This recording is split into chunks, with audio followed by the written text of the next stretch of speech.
Open mind गुरुजीच्या Marathi YouTube चॅनलमध्ये आपलं पुन्हा एकदा स्वागत आहे।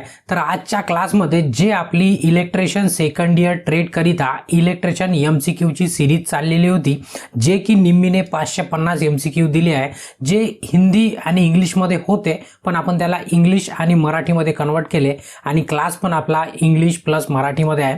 तर त्याचा आजचा आपला 6वा क्लास आहे। जर तुम्हाला या MCQ ची 550 MCQ ची जर PDF डाउनलोड करायची असेल, जे की मराठी आणि इंग्लिश दोन्ही लँग्वेज मध्ये आहे, त्याची लिंक मी डिस्क्रिप्शन मध्ये दिलेली आहे। सोबतच जर तुम्हाला फ्री मॉक टेस्ट द्यायची असेल तर त्याची पण लिंक डिस्क्रिप्शन मध्ये दिलेली आहे। आणि जर तुम्ही चॅनलवरती नवीन असाल तर सर्वप्रथम काय करायचं आहे, तुम्हाला चॅनलला सबस्क्राइब करायचं आहे आणि बेल आयकॉन दाबून ऑल नोटिफिकेशन ऑन करायचं आहे, जेणेकरून जेव्हा केव्हा मी नवीन व्हिडिओ अपलोड करणार त्याचं तुम्हाला नोटिफिकेशन यायला हवं। ठीक आहे, तर चला मग वळूया आजच्या पहिल्या प्रश्नाकडे।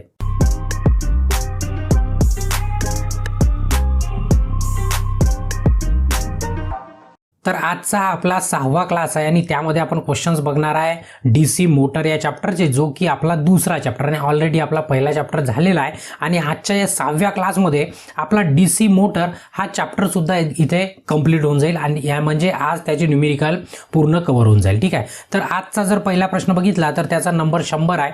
तर याचा अर्थ असा नाही आहे की 100 नंबर म्हणजे बाकीचे कुठे गेलेत, बाकीचे याच्या अगोदरच्या क्लासमध्ये आपण कव्हर केलेले आहे। ठीक आहे, तर याच्यामध्ये जर बघितलं तर which type of DC motor is suitable for shearing machine. ठीक आहे, शेअरिंग मशीन म्हणजे नेमकं काय पहिले ते समजून घ्या। शेअरिंग मशीन म्हणजे काय, तुम्ही जर बघितलं असेल प्रिंटिंग प्रेसमध्ये गेले असाल तर ते पेपर कट करायसाठी एक मशीन राहते, किंवा एखाद्या वर्कशॉपमध्ये गेले असाल मेटल शीट कट करण्याकरता एखादी मशीन राहते, किंवा फोटो स्टुडिओमध्ये गेले असाल तर ते फोटो कापण्याकरता एक मशीन राहते, हाताने राहते। मी उदाहरण देत आहे। शेअरिंग मशीन म्हणजे काय की एकदम प्रेशरनी कट करण्याकरता वापरली जाणारी मशीन। तर तुम्हाला माहित आहे एकदम जोर लागत असणार तर तिथे जास्त टॉर्कची गरज पडते आणि जास्त टॉर्कची गरज आपल्याला कंपाऊंड मोटर पूर्ण करू शकते आणि तिथेही जास्त टॉर्क पाहिजे। आता स्पीडचा विषय नाही आहे, टॉर्कचा म्हणजे शक्तीचा विषय आहे तर त्याच्यासाठी आपण क्युम्युलेटिव्ह वापरतो, कारण की क्युम्युलेटिव्ह मध्ये काय राहते, करंट पण एका डायरेक्शननी आणि फ्लक्स पण एका डायरेक्शननी, त्याच्यामुळे काय होते फ्लक्स प्लस मध्ये चालतात। कसे चालतात, प्लस मध्ये, जेणेकरून आपले टॉर्क वाढून जातात। म्हणून C याचा ऑप्शन बरोबर राहील, कारण कोणत्या प्रकारची DC मोटर कातरणे मशीनसाठी योग्य आहे, जिथे ज्याच्याजवळ जास्त ताकद आहे ती मशीन कोणती आहे, क्युम्युलेटिव्ह कंपाऊंड मोटर आहे। म्हणून याचा C आन्सर काय राहील, बिलकुल बरोबर राहील। ठीक आहे, आणि जर तुम्हाला टेस्ट जॉईन करायची असेल ना इलेक्ट्रिशियनची फुल, जे ITIच्या एक्झामसाठी एकदम पॉवरफुल आहे, तर तुम्ही ॲप डाउनलोड करून आहे ना ही टेस्ट जॉईन पण करू शकता, जे की हिंदी इंग्लिश मराठी तिन्ही लँग्वेजमध्ये। एकदा जाऊन बघा, इंट्रोडक्शन बघा, तुमच्या लक्षात येईल। बघा नंतरचा प्रश्न आहे where DC compound motor are prefer. आता विचारला आहे की DC कंपाऊंड मोटर कुठे वापरली जाईल। आता बघा एक मोटर आहे, नंबर ऑफ ठिकाणी भरपूर ठिकाणी वापरली जाऊ शकते, पण नेमकं ऑप्शनमध्ये काय दिलं आहे त्याच्यावर डिपेंड करते। तर बघा जनरली आपल्याला माहित आहे की जर स्पीड लागली आपल्याला, टॉर्क लागला आपल्याला, तर आपण काय करतो, सिरीज मोटर यूज करतो। जर ट्रेनमध्ये जर आपल्याला कॉन्स्टंट स्पीड लागली तर शंट यूज करतो, आणि जर कॉन्स्टंट स्पीड पण पाहिजे आणि लोड वाढला तरी पण त्या मोटरला काही झालं नाही पाहिजे, म्हणजे स्पीडवरती फरक नाही, अशा वेळेस मग आपण कंपाऊंडचा विचार करतो। अशा प्रकारच्या आपल्याकडे बेसिकच्या 3 मोटर आहेत। तिथे विचारला आहे की DC कंपाऊंड मोटर जनरली कुठे वापरतात। बघा पहिला कॉन्स्टंट लोडसाठी असं नाही म्हणता येईल, आपण पुन्हा समोर बघू। कॉन्स्टंट स्पीडसाठी पण दुसरी पण मोटर आहे आपल्याकडे सिरीज पण आहे, शंट पण आहे, पण आपण कंपाऊंडची गोष्ट करताय तर हाय स्टार्टिंग टॉर्क रिक्वायरसाठी हे पण विचार केला तर बरोबर आहे, पण आपण पुन्हा समोर बघू।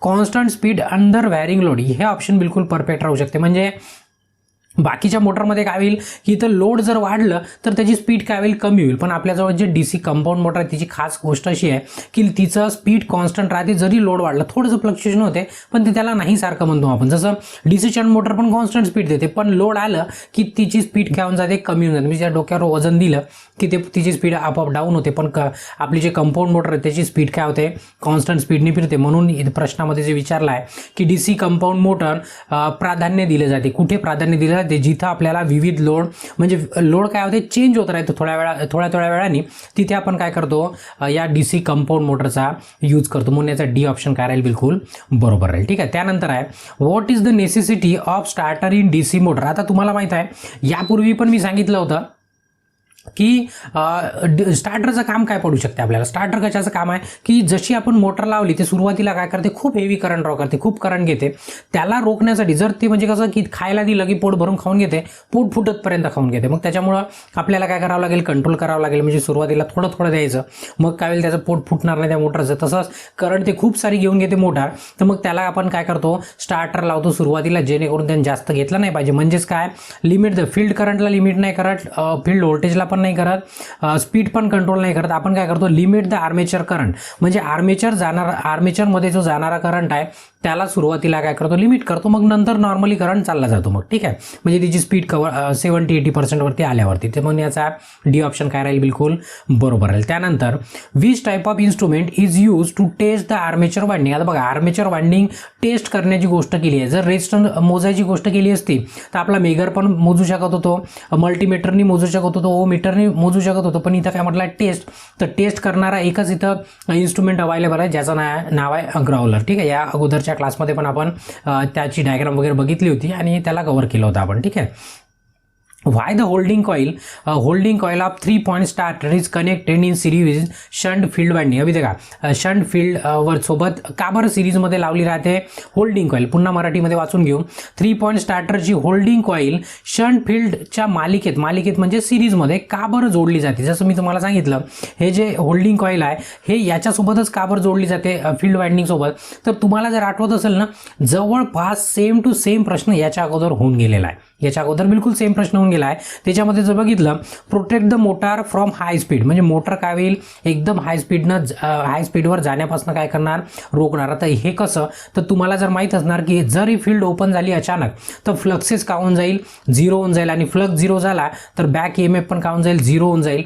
तर त्याच्यामुळं काय होईल की एकदम जोरामध्ये आहे ना स्पीड वाढून जाईल, म्हणजे स्पीड इन्फिनिटीवरती चालली जाईल. इन्फिनिटी म्हणजे त्याचा मोजू शकत नाही. तुम्हाला सांगितलं याच्या पहिले की ते तोडून बाहेर पडून जाईल, एवढ्या जोरात स्पीड वाढते. तर म्हणून त्याला तसं झालं नाही पाहिजे. मग जशी हे ओपन समजा झाली चुकीने, तर हे काय होते, मॅग्नेट याला सोडून देते. हा जो हँडल आहे आपला त्याला सोडून देते, मोटर आपली आपोआप काय होऊन जाते, बंद होऊन जाते. ते एक प्रकारचं काय प्रोटेक्शन आहे. तर मग हे कशासाठी वापरलं जाते, to protect the motor from high speed, म्हणजे मोटार एकदम उच्च गतीने धावण्यापासून त्याला सुरक्षा देते. म्हणजे जेणेकरून कधी फील्ड वाइंडिंग जर कट झाली तर मोटार आपोआप बंद करण्याचं काम त्या होल्डिंग कॉईलचं राहते, म्हणून तिला फील्ड सोबत लावलं राहते. म्हणून याचं डी आन्सर काय बिलकुल बरोबर आहे. त्यानंतर what is the best method to change the DOR. DORचा अर्थ असा होतो डायरेक्शन ऑफ रोटेशन. म्हणजेच डायरेक्शन ऑफ रोटेशन जर तुम्हाला बदलायचं असेल तर सर्वात उत्तम पद्धत कोणती आहे असं विचारलंय. कंपाऊंड मोटर, तुम्हाला जर आठवत असेल असाच प्रश्न, म्हणजे सेम टू सेम प्रश्न नाही पण हाच प्रश्न विचारला, म्हणजे ॲक्च्युली प्रश्नाचं जे उत्तर आहे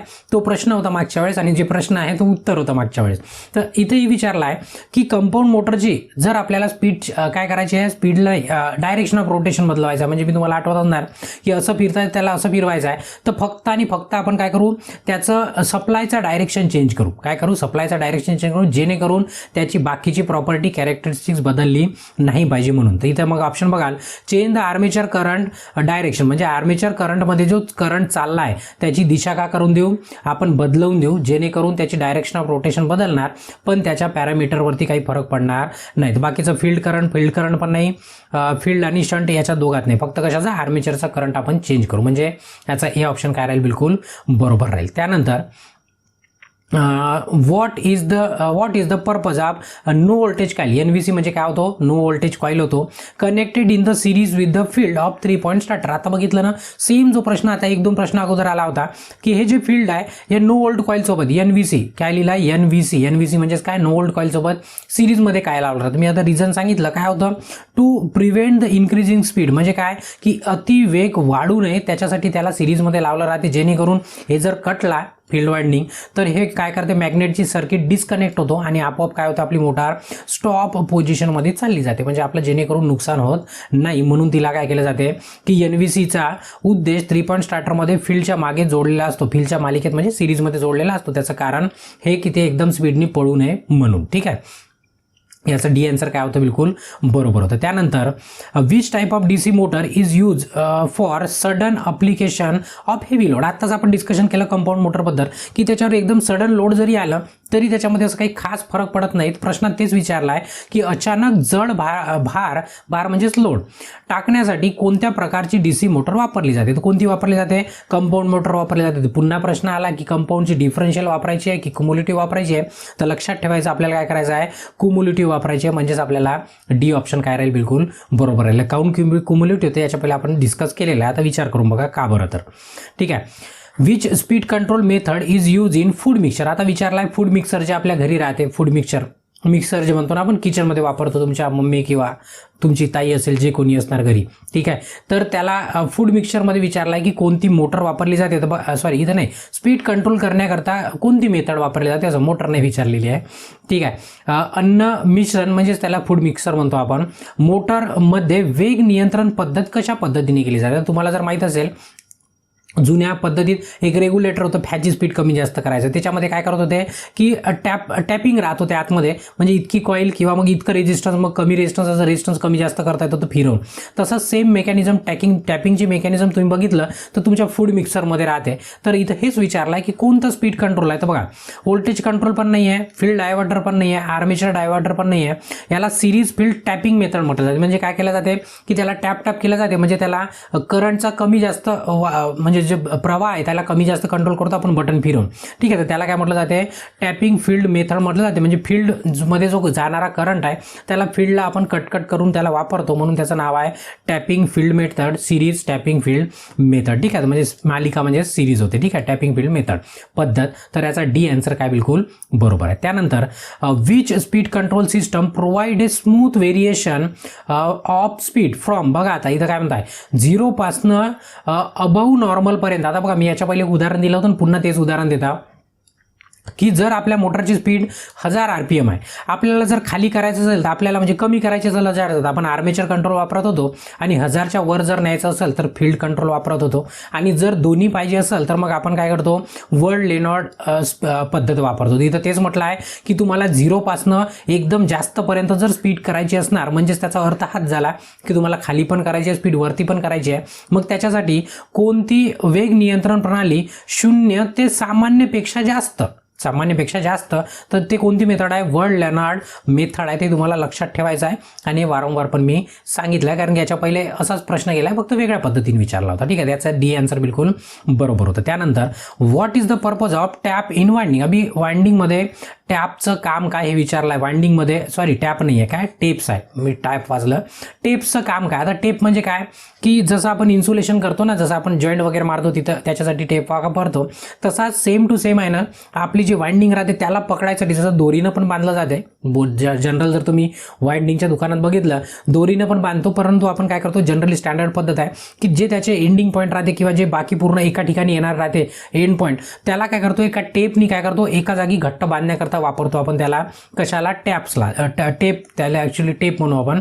टेपचं कामच ते आहे की वाइंडिंगचे जे टर्मिनल आहे किंवा जे बाहेर निघणारे कंडक्टर आहे त्याला आपण एका ठिकाणी गुंडाळण्याकरता टेपचा वापर करतो. तो ऑप्शनमध्ये बघाल, इन्सुलेटिंग स्लॉटसाठी नाही, बाइंड कॉइलसाठी नाही, व्रॅप द कंडक्टर म्हणजे कंडक्टरना गुंडाळण्याकरिता आपण त्या टेपचा वापर करतो वाइंडिंगमध्ये. तर इन्सुलेट द एक्सपोज कंडक्टर बिलकुल नाही, म्हणजे आपण जनरल जसा टेप लावतो ना जॉईंट मारायसाठी, तो टेप नाही आहे, आणि ते काम पण नाही आहे टेपचं, ते वेगळं काम आहे, मी जे सांगितलं तुम्हाला. त्याचा सी आन्सर काय बिलकुल बरोबर आहे. ठीक आहे.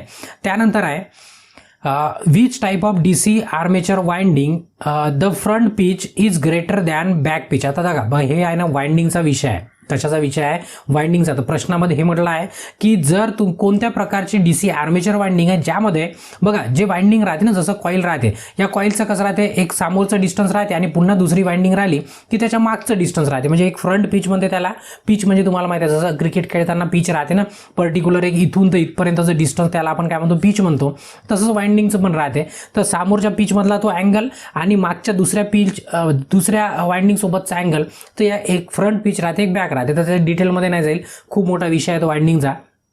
फक्त इथे एवढं विचारलं आहे की जर फ्रंट पीच बॅक पीचपेक्षा मोठी आहे, म्हणजे समोरची पीच जर मोठी आहे तर त्याला त्या वाइंडिंगला काय म्हणू, तर त्याला रेट्रोग्रेसिव्ह वाइंडिंग म्हणतो, प्रगतीगामी वळण म्हणतो. वळण म्हणजेच वाइंडिंग आहे, तर काय म्हणतो रेट्रोग्रेसिव्ह वाइंडिंग किंवा प्रगतीगामी वाइंडिंग म्हणतो. तर लक्षात ठेवा, हे वर्ड आहे ना मराठीवाले पेपरमध्ये कधी कधी काही पण होऊन जातात, म्हणून बरोबर हे इंग्लिशवाले वर्ड लक्षात ठेवा जेणेकरून तुम्हाला कन्फ्युजन होणार नाही. त्याचं डी आन्सर काय राहील, बिलकुल बरोबर राहील. ठीक आहे. त्यानंतर what reduce the cross section area of core material of VA rating. आता बघा माझ्या मताने जर तुम्ही बघितलं तर बघा इथं आहे व्हीए रेटिंगमध्ये मुख्य सामग्रीचे क्रॉस सेक्शन क्षेत्र काय कमी करते. आता जर विचार जर केला ना, या प्रश्नाचा काही अर्थच नाही निघत. मग प्रश्नाचा काय ॲक्च्युली तर काय पाहिजे होतं की एक तर क्रॉस सेक्शन एरिया रिड्यूस काऊन करतो असा प्रश्न पाहिजे होता, किंवा हे विचारायला पाहिजे होतं की कोरसाठी मटेरियल कोणतं पाहिजे असा प्रश्न पाहिजे होता. पण इथं भलतंच काहीतरी विचारलं आहे, क्रॉस सेक्शन रिड्यूस करायचं म्हणता आणि त्याच्यानंतर कोरचं मटेरियल पण म्हणता आणि रेटिंग पण म्हणताय. पण नेमका त्या प्रश्नाचा अर्थ काय, म्हणजे मिनिंग जर तुम्ही काढाल ना त्याचं काहीच मिनिंग नाही निघत. ते निम्मीवाले टॅलेंटेड तुम्हाला पहिलेच सांगितलं आहे ना मी. तर इथं मग काय ॲक्च्युली असा प्रश्न असणार की कोणतं सामग्री वापरली जाते असं, तर हाय अलॉय शीट असं निम्मीने पण आन्सर दिला आहे. आणि मटेरियलचा जर प्रश्न आला तर कोर बनवायसाठी हाय अलॉय शीटचा आपण वापर करू. पण प्रश्न भलताच काहीतरी, आपण काही हरकत नाही, तुम्ही लक्षात ठेवा कोर मटेरियल सामग्री फक्त लक्षात ठेवा जेणेकरून तुम्हाला कन्फ्युजन होणार नाही. हाय अलॉय शीट, कारण बाकीचा प्रश्न आहे एकदम गावाच्या बाहेर गेला आहे. तो ऑप्शन आणि प्रश्न एकामेकाशी जुळतच नाही आहे, बिलकुल ॲक्च्युली प्रश्नच जुळत नाही आहे. पण याचा आन्सर सी काय बिलकुल बरोबर आहे. त्यानंतर how to obtain the positive polarity positive नाही opposite polarity in adjacent pole of 4 pole DC machine. आता बघा 4 पोल असो किंवा किती पोल असो, इथं विचारला आहे 4 पोल डीसी मोटरच्या समीप ध्रुवामध्ये विरुद्ध ध्रुवता कशी मिळेल. म्हणजे जसं एकीकडे समजा तुमचा साऊथ आहे आणि एकीकडे तुमचा काय नॉर्थ आहे, समजा तुमचे 2 पोल तुम्ही क्रिएट केले आहे या पोझिशनने, आणि तुम्हाला काय करायचं आहे, आता इकडे नॉर्थ पाहिजे आणि इकडे काय पाहिजे साऊथ पाहिजे, म्हणजे मला काय करायचं आहे चेंज करायचं. हे सर्व कधी पॉसिबल आहे, आपली मोटर म्हणजे काय एक प्रकारचं इलेक्ट्रोमॅग्नेट आहे. तर इलेक्ट्रोमॅग्नेटचे साऊथ आणि नॉर्थ कसे चेंज होऊ शकते, एक आणि एकच सोपा उपाय आहे. काय उपाय, की त्याचं काय करा करंटची डायरेक्शन चेंज करून द्या. करंटची डायरेक्शन काय करा चेंज करा, त्याचा नॉर्थ आणि साऊथ काय होतो आपोआप चेंज होऊन जातो. प्रश्नामध्ये जर बघितलं तुम्ही विरुद्ध करायचे, त्याचे पोल चेंज करायचे आहे, तर बघा व्हॅरिंग नंबर ऑफ टर्न पण होणार नाही, मेकिंग सिरीज कनेक्शननी पण होणार नाही, पॅरलल कनेक्शननी पण होणार नाही,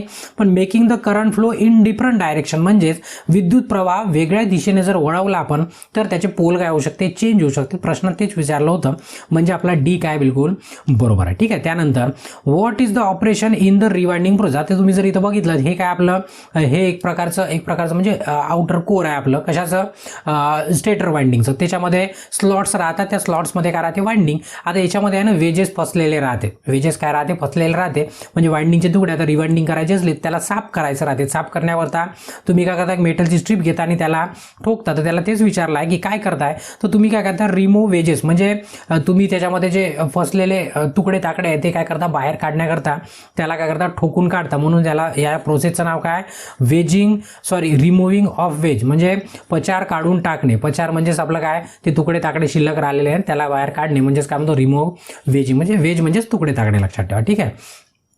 त्याच्यानंतर which insulating material is use in winding is highly non hygroscopic and process good electrical strength. आता असं कोणतं मटेरियल वापरता म्हणता तुम्ही वाइंडिंगमध्ये इन्सुलेशनसाठी की ज्या मटेरियलमध्ये हायग्रोस्कोपिक नसेल, म्हणजे तो पाणी पकडून ठेवणार नाही किंवा मॉइश्चर पकडून ठेवणार नाही, आणि त्यात चांगली विद्युत शक्ती असेल. विद्युत शक्ती म्हणजे तो ॲक्च्युली चांगला इन्सुलेटर पण असेल. तर तुम्ही बघितलं असेल रिवाइंडिंगच्या दुकानात गेले तर असं व्हाईट कलरचा काय राहतो माझ्या मागे बघाल, व्हाईट कलरचा पेपर राहते प्लास्टिक सारखा. ठीक आहे. तर त्याला त्या पेपरला मिलिनेक्स पेपर असं त्याचं नाव आहे, त्याला सी ऑप्शन त्याचा काय आहे बिलकुल बरोबर आहे. तर हा पेपर जनरली काय होतो वापरला असतो वाइंडिंग करणं. तुम्ही अक्सर बघितलं आहे, म्हणजे तुम्ही पुन्हा जाऊन बघाल किंवा रिवाइंडिंग केली असेल कॉलेजमध्ये तर तुम्हाला 100% माहिती आहे. त्याला काय म्हणतो मिलिमॅक्स पेपर म्हणतो. इंग्लिशमध्ये पण मराठीमध्ये दोन्ही एकच लक्षात ठेवायचं. ठीक आहे. याचं नाव दुसरं नाव नाही आहे, याचं शाळेतलं घरचं वेगळं नाही आहे, एकच नाव आहे मिलिमॅक्स. ठीक आहे. त्याचं सी आन्सर काय बिलकुल बरोबर आहे. ठीक आहे. त्यानंतर which type of armature winding is illustrate. आता इथं विचारला की आर्मेचर वाइंडिंग नेमकी कोणती आहे,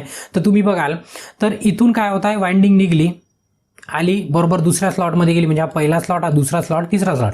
पुन्हा काय झालं की इथूनच निघली ती, म्हणजे त्याच जिथून संपली तिथून पुन्हा समोरच्या स्लॉटमध्ये गेलं. अशी जे वाइंडिंग राहते ना त्याला काय म्हणतो आपण, ही लॅप वाइंडिंग. ॲक्च्युअली तुम्ही बघाल तर अशी फिरून फिरून जाग्यावर येत आहे, म्हणजे जसं रेस लावली आहे तशासारखी.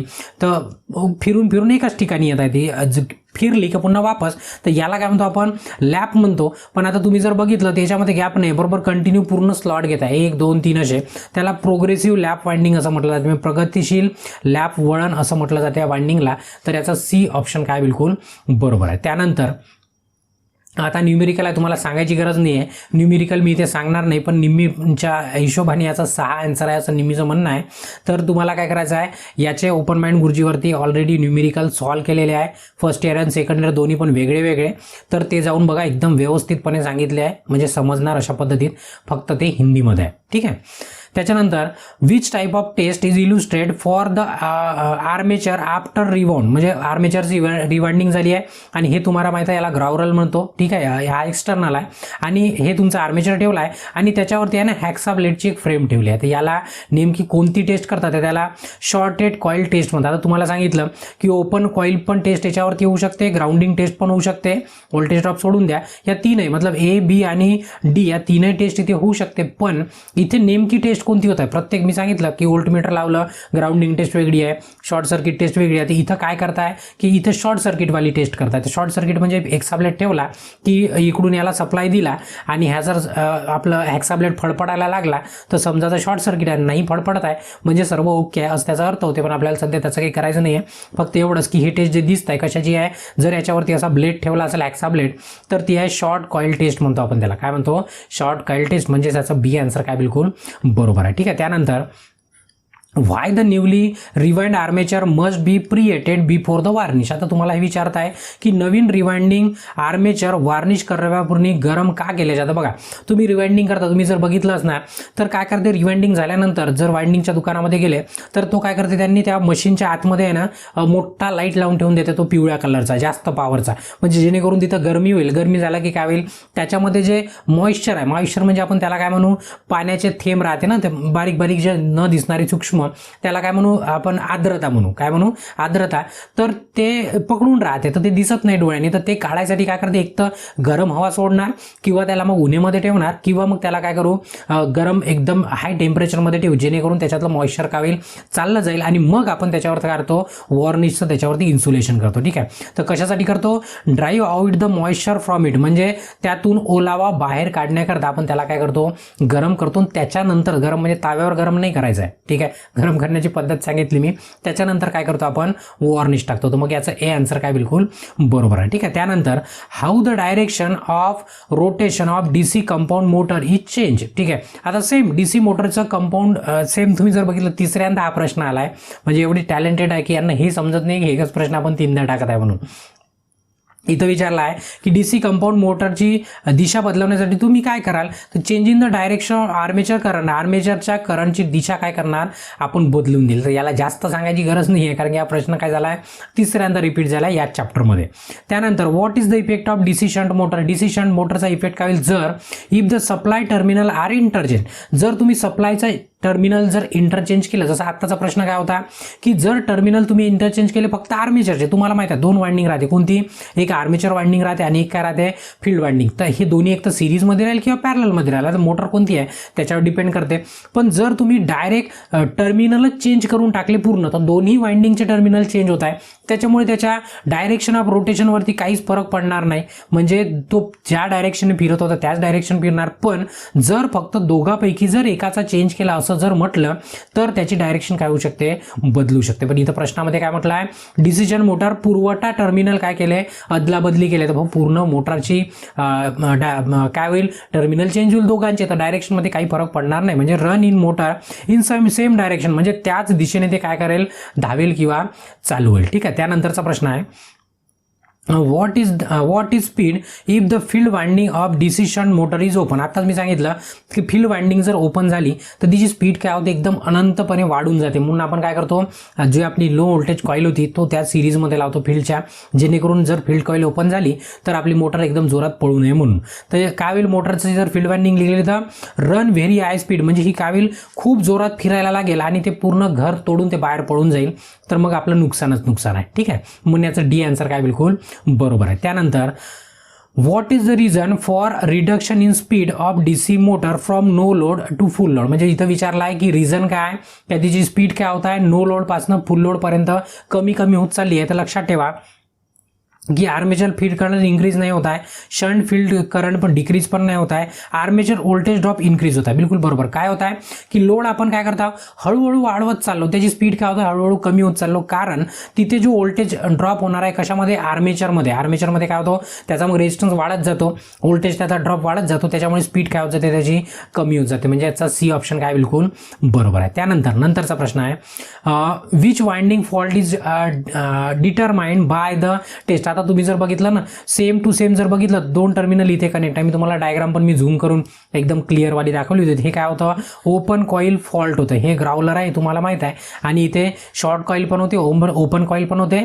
आणि ग्राउंडेड कॉईलचा पण फॉल्ट आपण माहीत करू शकतो. पण आता हे या ऑप्शनमध्ये बरोबर तुम्ही बघितलं, वोल्ट मीटर आहे ना, या कम्युटेटरला कनेक्ट आहे, याला म्हणतो आपण ओपन कॉईल फॉल्ट चेक करतो आपण. ठीक आहे, तर हा 124वा प्रश्न या डीसी मोटरचा आखरी प्रश्न होता. आणि या क्लासमध्ये इथे डीसी मोटर हा चॅप्टर काय होता आपला संपत आहे. आणि यानंतर जो तिसरा चॅप्टर बघू याच्या नंतरच्या व्हिडिओमध्ये. तोपर्यंत तुम्हाला काय करायचं आहे, जर व्हिडिओ आवडला असेल तर व्हिडिओला लाईक करायचं आहे आणि तुमच्या जवळच्या पूर्ण मित्रांपर्यंत हा व्हिडिओ शेअर करायचा आहे.